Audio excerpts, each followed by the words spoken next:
sinau me ampunong pu sarat mai te ne kono no khurum zari ko sinau sing ngasigi ai video sidi kai video na kan da khoi college ta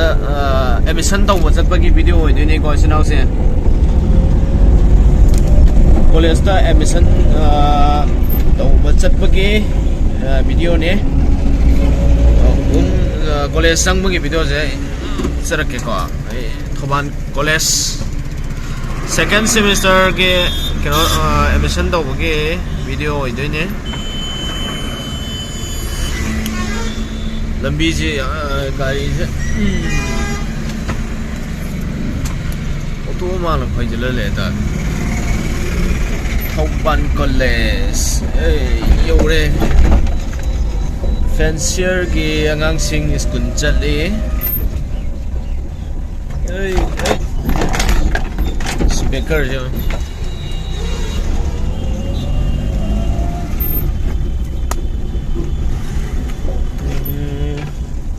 lambi ayuk ki view di nale he ayuk ki view di nale college se pung tara tare je tara tare college se oza la amdura la moidira khangdri ga si je exam di 20 loi gre ko ki first semester ke ko exam ko adu hujik aina chale sina kada to fancier school le kanone thoban college second semester koi admission to ro habidi kui ra bane 20 exam lo ni ta higher crop to monday de to ro na koi to to bai ta re lak se ka ro college se loi ba ka sana ba kai jab nang da bai ta kasi di we karon lak do video makata ni mina ki view je speaker am so wang le ni ko hey belam se thok dorok le tade kanone akhoi kanone akhoi ben phone pa na se yari pho ang tha de gi akhoi yamba ko aje ko iragi ben thong na sina do thoban college yung dure sinau sing ren yoraga mo wala age hey guys exam semester to pagi exam lai bra khang de college si kino tawe college si moi gari si manung da thongjan ya da bane chau se masani manung thongjan ya me to khong na chang ma ga tor ke thoban college yore thoban college yore hey tamamage taiga sandri kai marang gina hai kanda asmoi gi kui kino college ki ama mako kanto ba mangai ri ne ma form do ai low kino to low do ya ba do oja do laktri na hai ngai ri sang ucha fe college to ko moi semester to pagi exam lai male date 20 de ko first semester gi de loi khrabane je semester to pagi exam tori male ko ya gari sum mata ni sai kha man lambi kitang cha de samakan thammu bane college ta sang si sinau se bien si sang video si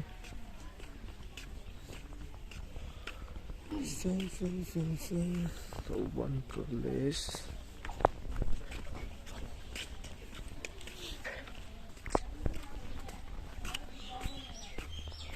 office to ang drimale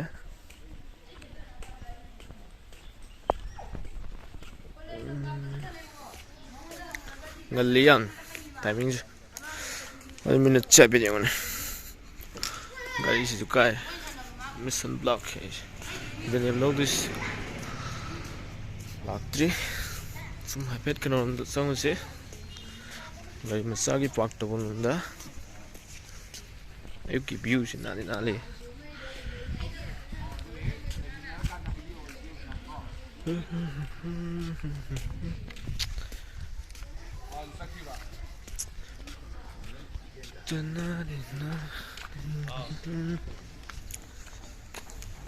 Koi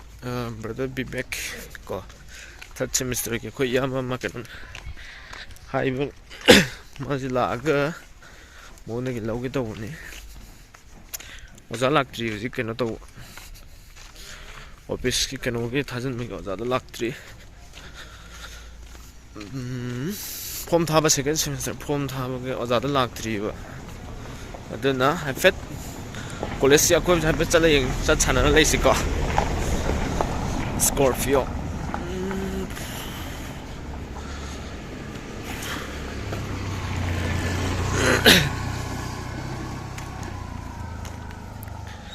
Tos somdom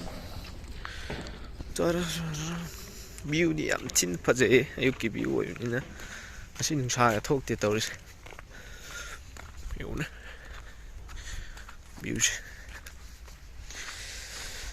ish mission daw lak prai daw da bi chatu ra khang de si kha thieng de ra beauty to keep you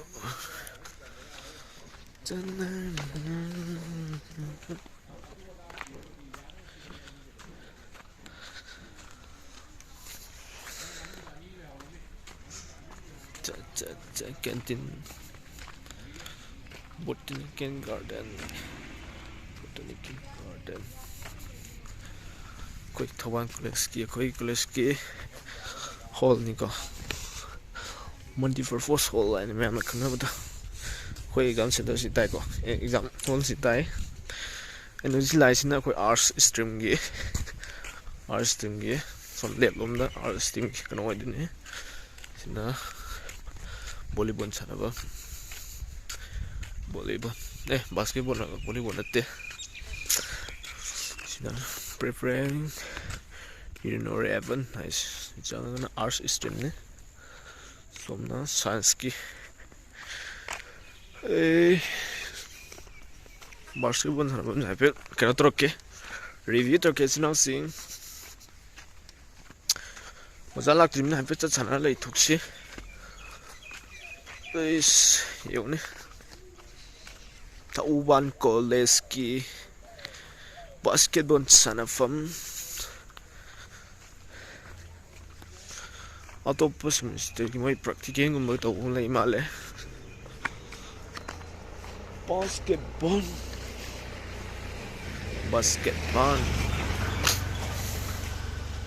ita je basketball court say basketball course basketball sana ba jidi na le sino sing sana tan ni khang roi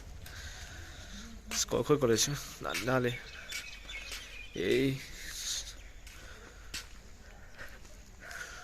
admission to lak private to do chat to kham de department of physics laboratory physics ki laboratory is koi thoban college ki koi arts ki kano ne arts ki some kano department and ko department of manipuri thais department of history thare os wazalak de satus lak de admission tors lang ge taw ne asi waza da khathing la ka do ai ba gum hai koi third semester ge koi brother me contour hang ne contour hang kan da khathing la khani hai ado video se loisal lagge da koi ka roge video koi ai ne chali koi ra la ka ne park to bong view da so laki college mi amani la po kre na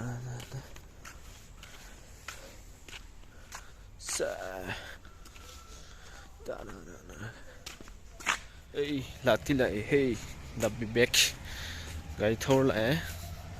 Department of Ale. Brother Vivek lakre hangage.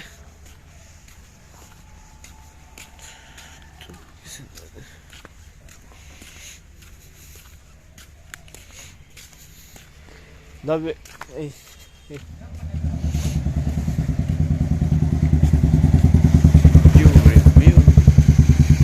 Mo di jo za kana to ba chi kana hara ba se